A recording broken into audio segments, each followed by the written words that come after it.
Eu vou compartilhar a tela agora.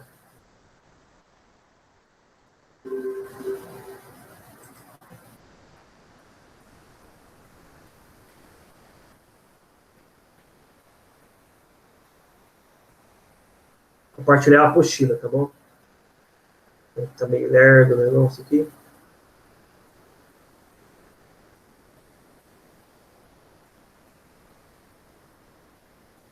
Lembrando que na aula passada a gente estava trabalhando sobre a Europa, o domínio europeu, inclusive sobre nós aqui da América, tá? Lembrando que quem conquistou a América, quem descobriu, entre aspas, né, descobriu a América foi um espanhol, chamado Cristóvão Colombo, né?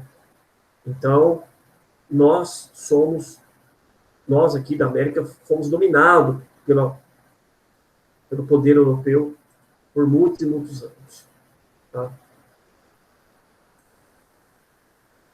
E justamente é isso que a gente vai ver agora na página, a página 196 da apostila. Abram aí.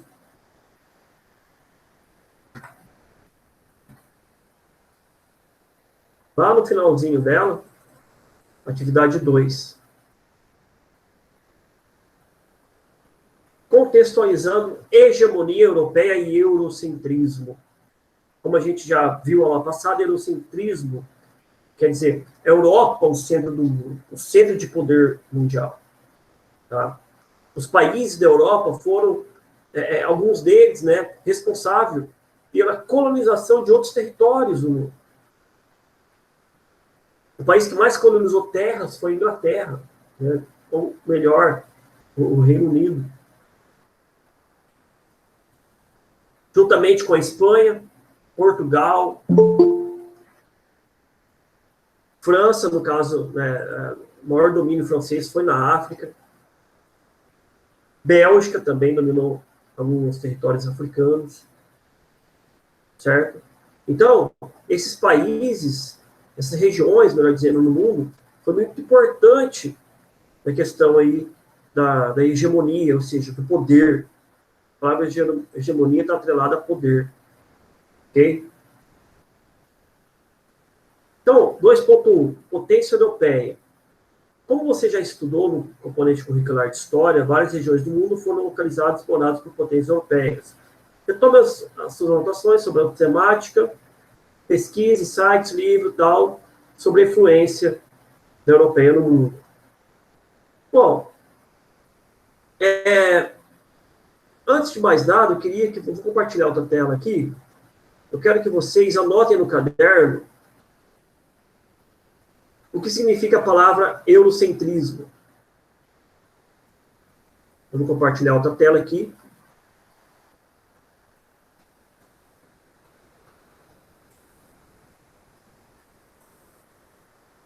Aí, eurocentrismo, significado.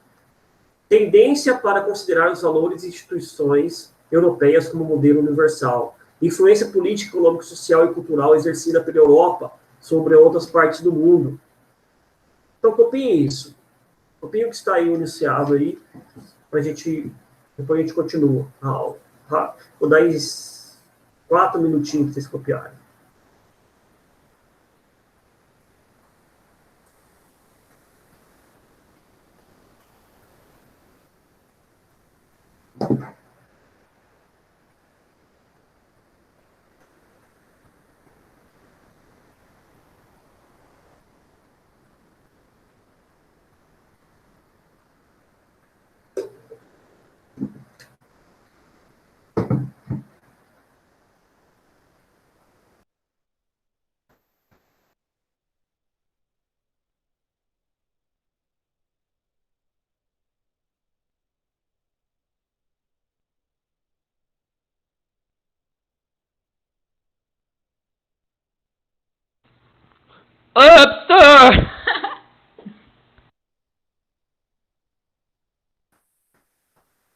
Vai, Gabriel. O que aconteceu? O que está acontecendo, Gabriel, desse grito aí? Hã? Acordou agora? Eu, professor? Eu não falei nada, não. Quem que foi, então? Fui eu, não, professor. Tô aqui fazendo um negócio. Eu não tô vendo aqui quem que deu esse grito. Quem que é Luciana Rosa? Quem é Luciana Rosa? Foi daqui que saiu o grito.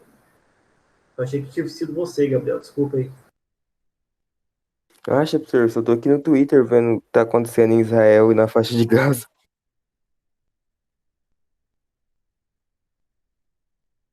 Só fica atrás de guerra, hein? Vai gostar de Mas guerra. essa tá Professor, o que interessante. que aconteceu com esse negócio aí que tá Vai, acontecendo aí, que eu nem sei o que que é? vai gostar de guerra assinar a faixa de Gaza, hein, Gabriel? Oi, Larissa. O que que tá acontecendo aí dessa guerra desse povo? O Nossa, que que tá acontecendo? é uma longa história. Precisava de 5 aulas para a gente explicar tudo isso. Mas, Eita! essa é brincadeira. Mas, resumindo, é mais um conflito entre Israel e Palestina, dos vários que já teve na história.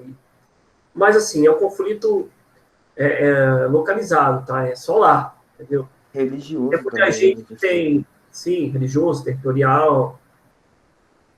Tem muita gente que, quando vê guerra na televisão, fica com medo. Nossa, vai ter terceira guerra mundial. Não, isso não vai ter mais. Tá? É um conflito localizado por motivos históricos, né? Que sempre teve. Tem um conflito, tem os bombardeios e tal, como tem numa guerra, até chegar, uma hora vai acabar, uma hora vai parar, vai cessar fogo e vai continuar os conflitos de ameaça só. Aí depois tem de novo conflito armado e por aí vai. Eu chamo essa guerra de guerra eterna, nunca vai acabar.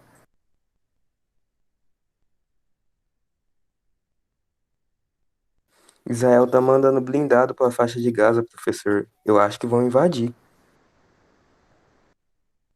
Israel é uma potência militar mundial, né? Tanto é que na década de 60 teve chamado Guerra dos 6 Dias. Tá? Foi, foi uma guerra entre Israel, sozinha, tá? Aí juntou o Egito, Jordânia, Palestina, Síria contra Israel. Israel ganhou. Então, assim, é uma potência militar gigantesca esse Estado de Israel. Se eles quiserem acabar com a Palestina, acabar com a faixa de Gaza e com a Cisjordânia, é só querer, é só questão de querer. Eu falo isso infelizmente, né? Porque eles têm poder, se usar todo o poder, a coisa vai ficar feia. Espero que não. Guerra do Yom Kippur também, né, professor? Isso, isso. Pessoal, voltando à aula, não sei se a gente vai ter a oportunidade de falar de Israel e Palestina, se chegar no momento da gente estiver estudando Ásia, talvez entre esse contexto aí a gente fala mais sobre isso. Mas a gente tem que voltar aqui para a gente dar continuidade, né, nos temas da apostila. Então, é isso aí. A Europa foi e é ainda uma potência mundial. Tá? Tanto é que essa hegemonia é representada nas cartas, nos mapas,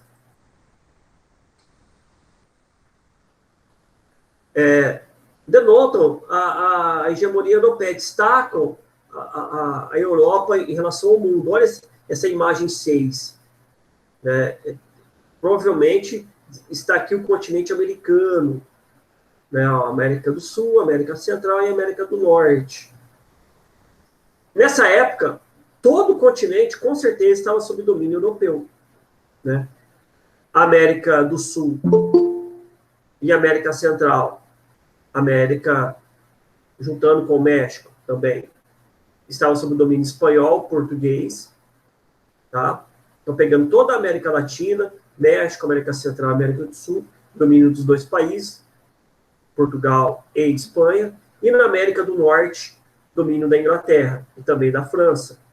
Estados Unidos, domínio inglês, e Canadá, o que é hoje o Canadá, sob domínio inglês e francês. Ok?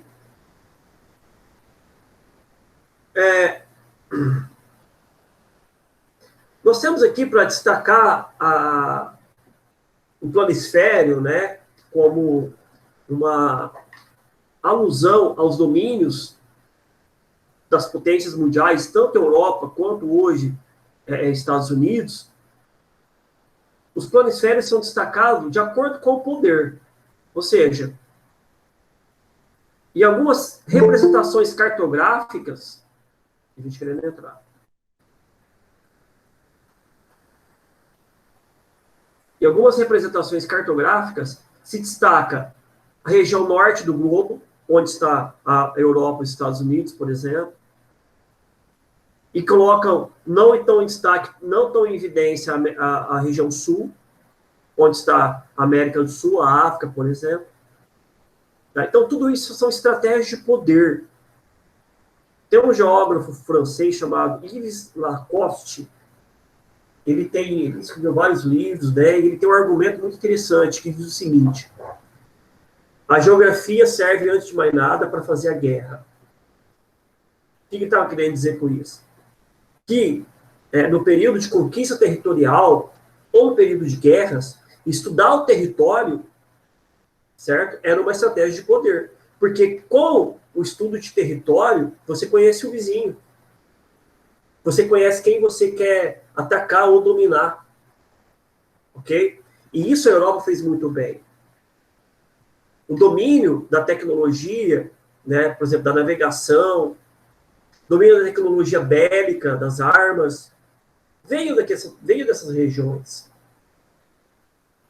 Tá? A organização, por exemplo, das Forças Armadas, tudo isso para demonstrar poder. E, logicamente, quando fala-se também em eurocentrismo, tem o poder cultural, além do poder de armas, poder de guerra, por exemplo. O que é o poder cultural? É uma questão. A sociedade europeia é mais evoluída que outras sociedades. Eu não estou afirmando isso. Estou dizendo que é o que eles achavam na época. Se nós estamos evoluindo culturalmente, tá? Isso em todos os aspectos, na arte, no teatro, na literatura, na ciência, né? Então, se nós estamos evoluindo culturalmente, militarmente, logo nós temos poder sobre o outro. Estão entendendo isso? Ou está confuso? Sim ou não? Bom, eu acho que quem cala consente, então acredito que sim. Então, se eles acreditavam que esse tinha o poder, de fato, eles tinham, sim, um certo poder, tanto é que eles dominaram outros territórios. Tá? Esse poder deu, entre aspas, o direito deles conquistar e também explorar novos territórios. Lembra que é entre aspas, tá? Esse direito. Ou seja, quando os portugueses chegaram aqui no Brasil e encontraram, por exemplo, os índios, bom, nós somos muito mais evoluídos que os índios, pensavam eles. Nós temos a possibilidade da gente dominar os índios é muito grande. Domínio cultural, domínio poder na questão da força, domínio científico. Tá? Então, essa questão que o geógrafo, professor de geografia, Yves Lacoste, fala, que a geografia serve antes de mais nada de fazer a guerra, ele está falando de poder. Não que a geografia seja uma disciplina, né, que tem que ser usada para fazer guerra. Não era isso que ele quis dizer. Ele quis dizer que o estudo do território do vizinho, principalmente, tem uma questão aí de poder. Para quem está estudando e tem a intenção de dominar esse território. Certo? Então, olha só, essa projeção, olha como os mapas, né, é interessante. Olha essa projeção chamada Mercator. Deixa eu voltar lá. Mercator. Tá vendo? Vocês conseguem ver, pessoal? Sim ou não? Eu preciso de feedback. Não, professor, ainda está em eurocentrismo.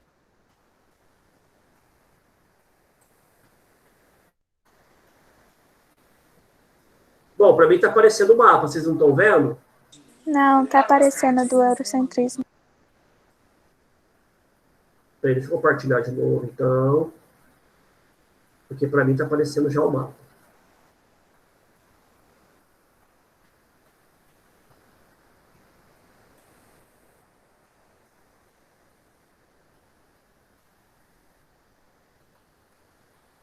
E agora? Sim, agora dá para ver. Então, tá bom. Então, ó, repara essa projeção de Mercator. É uma projeção conforme cilíndrica, meridiana, representada por segmentos de reta paralelos e não é deformação dos ângulos em torno de quaisquer pontos. Ou seja, é assim, traduzindo, né, essa questão técnica da projeção, esse tipo de projeção, ele destaca o hemisfério norte. Olha o Brasil. Está em laranja aí, né? Parece que o Brasil é um país pequenininho em relação ao mundo. Olha o hemisfério norte, em destaque. Tá vendo? Vocês estão vendo que eu passando com a flechinha em cima desse lugar aqui? Essa ilha grandona? Na verdade, não é tão grande assim. Estão vendo ou não? Olha, Sim, observe. professor, Groenlândia. A Groenlândia. Olha aqui o território brasileiro. Olhando dessa imagem, dá a impressão que a Groenlândia é maior ou menor que o Brasil? Maior. Maior. Mas, na real, isso é mentira. O Brasil tem 8 milhões e 500 mil quilômetros quadrados. Tá? A Groenlândia tem menos da metade do território brasileiro. Ou seja, a Groenlândia é menor que o Brasil. Então, por que está destacado aqui a Groenlândia como maior? Isso, nessa projeção de mercado, porque a gente vê muito nos mapas. Isso é intencional. Isso é para destacar as regiões do norte, onde tem as maiores potências, como, por exemplo, a Europa, os Estados Unidos, a Rússia, né? A Rússia que está na Europa Ocidental e Europa Oriental, né? Parte da Rússia, boa parte da Rússia está no continente asiático. Tá? Então, essa é a intenção. Vamos ver outras projeções aqui, que é a representação de mapas, ok? Temos aqui a projeção de Miller, é uma projeção equivalente cilíndrica, conservando as áreas. Essa projeção de Miller, né, ela já é mais próximo da realidade. Então, a projeção equivalente cilíndrica, conservando as áreas. O nosso planeta é um globo, tá? A forma correta de representar o planeta seria globo. Não seria um mapa aberto. Porque se você abrir um globo, você vai ter distorção. Porque são duas formas geométricas diferentes. Então, os ângulos vão ser diferentes. O globo tem uma forma geométrica específica, com ângulos específicos, né? E o retângulo não. Se a gente perceber, a maioria das projeções, dos mapas, são representados em retângulos. Por isso que há distorções dos lugares, tá? Então, essa projeção de Miller, ela não... Olha só, vamos ter como referência a Groenlândia, né? Para a gente entender o que está falando. A Groenlândia está, entre aspas, menor do que na projeção de Mercator. Né? Projeção de Mercator, olha que grandona que ela está. A de Miller, vamos voltar aqui, já está menor. Porque ela representa o mais próximo da realidade. Não 100%. Porque 100% real seria o globo. Tá bom? Essa projeção aqui de Albers também é outra. Deixa eu ver se tem mais alguma projeção. Não. Essa projeção de Albers, ou projeção azimutal, deixa eu voltar lá, peraí. Aqui. Projeção de Albers ou azimutal, ela quer representar alguma parte do globo, né? Para representar alguma parte do globo para passar algum tipo de informação. Certo? Ela não é quase usada. Se a gente perceber o símbolo da ONU, das Nações Unidas, eles usam a projeção de Albers ou a azimutal. A azimutal, que vê o globo de cima dos polos, né? A partir dos polos. Tá? Então, o que vocês têm que entender aqui nessas projeções? Que é a projeção de Mercator, a projeção cilíndrica, tá? Aqui a cilíndrica. Os meridianos e os paralelos são igualmente espaçados. Era muito empregada na navegação marítima, mas foi substituída pela projeção de Mercator, destacando o hemisfério norte. Você tem que guardar que essas projeções são formas diferentes de representar o globo. Que não tem uma correta e a incorreta. A mais correta é o globo. Agora, quando você abre o globo, para apresentar ele em forma de um retângulo ou de um cone, vai ter distorção. Algumas regiões podem ficar maiores, outras menores. Tá?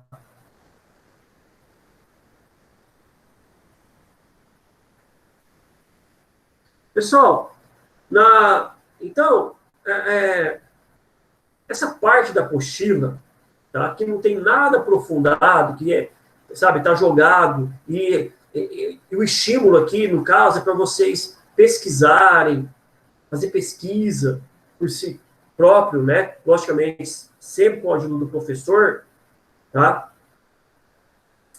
A gente fala de uma forma bem geral mesmo sobre a questão do domínio europeu, tá? Lembrando que a gente sempre destaca o continente americano, porque é onde nós moramos. Mas outras regiões do globo também foi conquistado pela Europa. Por exemplo, a África.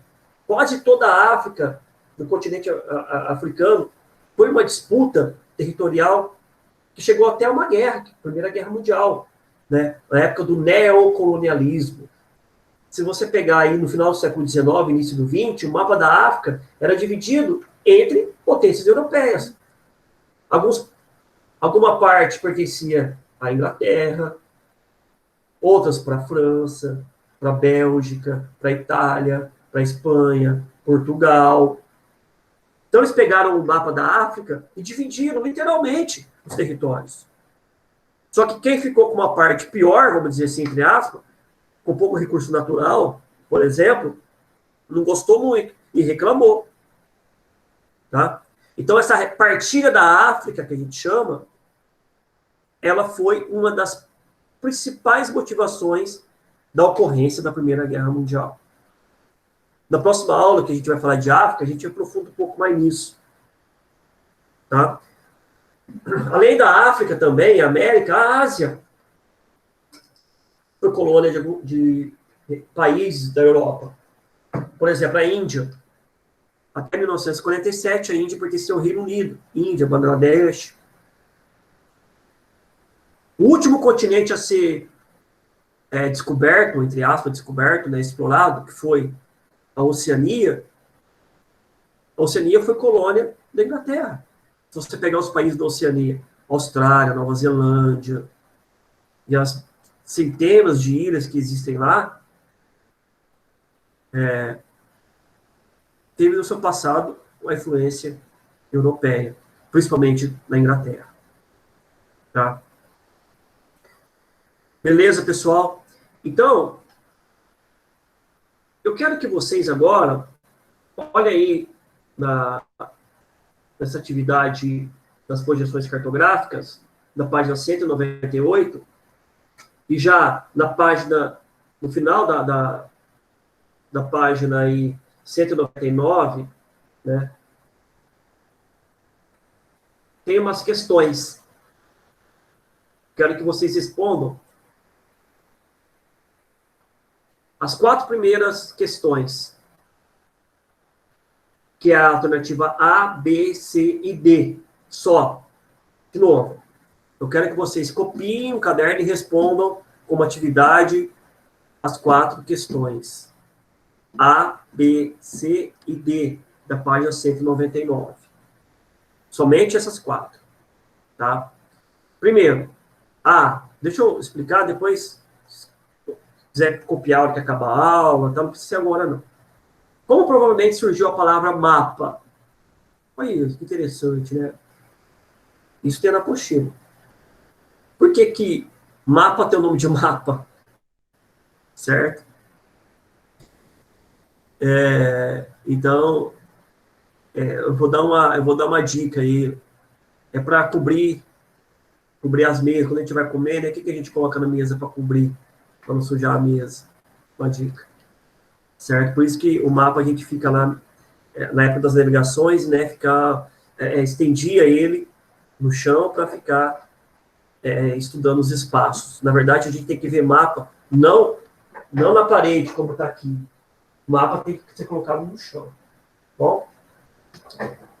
Qual é a finalidade da projeção cartográfica? Eu falei um pouco, né? Destacar algumas regiões, não destacar outras, certo? Tem uma importância aí econômica, política também, as projeções cartográficas. C. Explique com suas palavras o trecho grifado no texto 2. Vamos lá no texto 2. A gente não viu ele, porque eu dei uma resumidona do que a gente ia estudar. Palavra grifada no texto 2. Está na página 198. Se eu não me engano. Olha lá. Os mapas, como meio de representação, traduzem os interesses e objetivos de quem os propõe. Lembra que eu falei do Yves Lacoste, aquele geógrafo que está até vivo, está vivo até hoje, tá? Ele tem quase 100 anos de idade. Ele fala que a geografia serve, antes de mais nada, para fazer a guerra. Então, qual é a importância de representar e estudar os espaços terrestres?